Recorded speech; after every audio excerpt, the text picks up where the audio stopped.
چھوٹا سا میں بھی مسلم ہوں واللہ.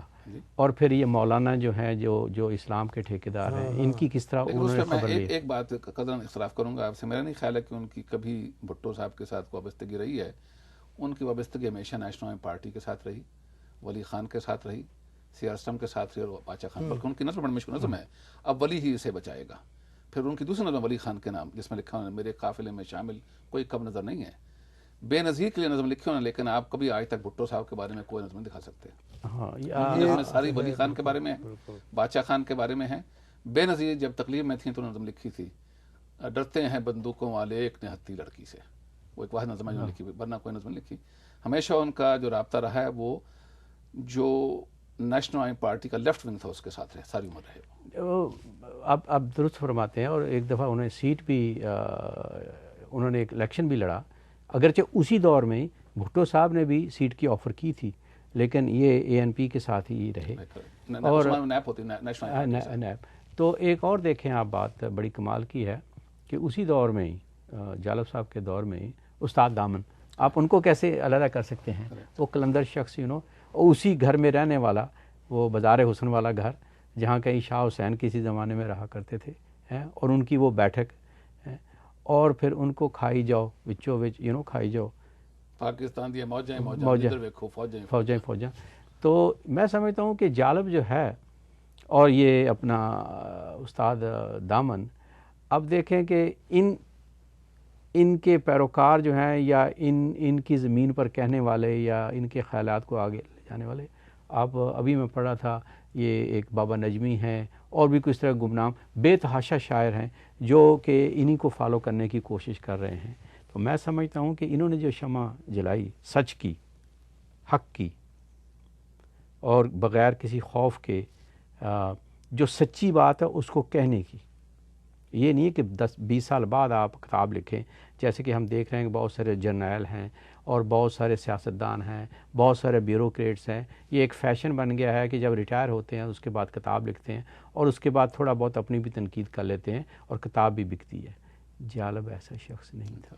جی نہیں، اس میں ایک بڑی بات یہ بھی تو ہے نا کہ جالب صاحب کسی خاص حکمران کے خلاف نہیں، وہ تو نظام کے خلاف. نظام، کیونکہ ہمارا نظام ہی ایسا گڑبڑ ہے اور اس نظام کو ہی بدلنے کے لیے ان کی بیچارے کی ساری شاعری رہی ہے.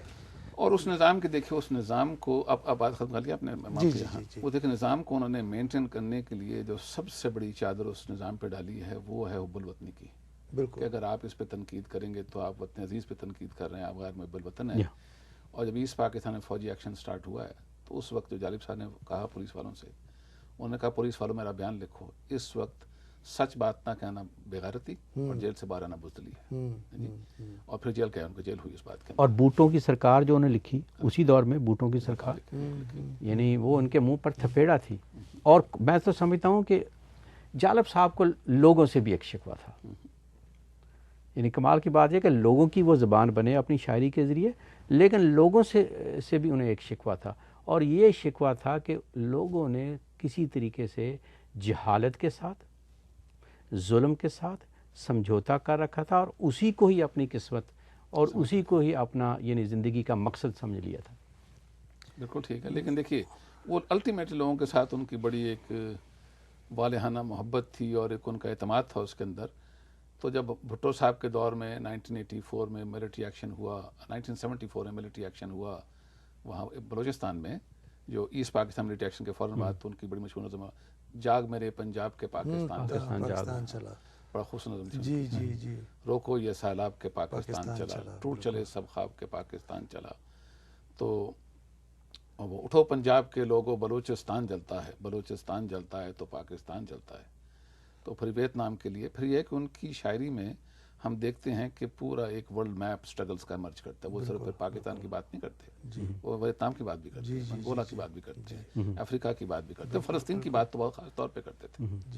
بڑی محبت تھی ان کو فلسطین کے ساتھ. یعنی مزاحمتی جو شاعری جس کو آپ کہتے ہیں، جس میں کہ ہم سمجھتے ہیں کہ جالب جو ہیں وہ علم بردار ہیں، اس سے پہلے بھی بڑے بڑے نام آتے ہیں، لیکن جو جالب کا ابھی ہم نے ڈسکس کیا، تو یہ جو مزاحمت کی شاعری ہوتی ہے اس میں کچھ لوگ کہتے ہیں جی کہ اس میں چونکہ مقصد پہلے سے طے ہوتا ہے لہذا یہ اچھا ادب نہیں ہوتا. میں سمجھتا ہوں کہ یہ بات نہیں ہے.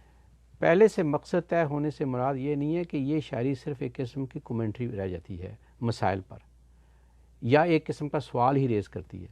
نہیں, مزاحمتی شاعری, اور اس میں آپ خاص طور پر جالب کی شاعری کو دیکھیں, یہ تو ایک جواب ہے, یہ تو ایک تھپیڑا ہے, اور یہ تو ایک سلوشن ہے مسائل کا.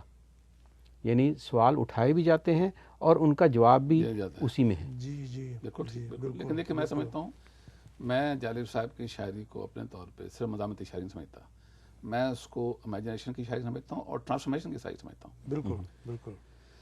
انہوں نے پاکستان کی ایلیٹس کو ٹرانسفارم کر دیا. آج ان کا اعجاز ہے, وہ کیا ان کا شعر ہے, یہ اعجاز ہے حسن آوارگی کا, جہاں بھی گئے داستاں چھوڑائے.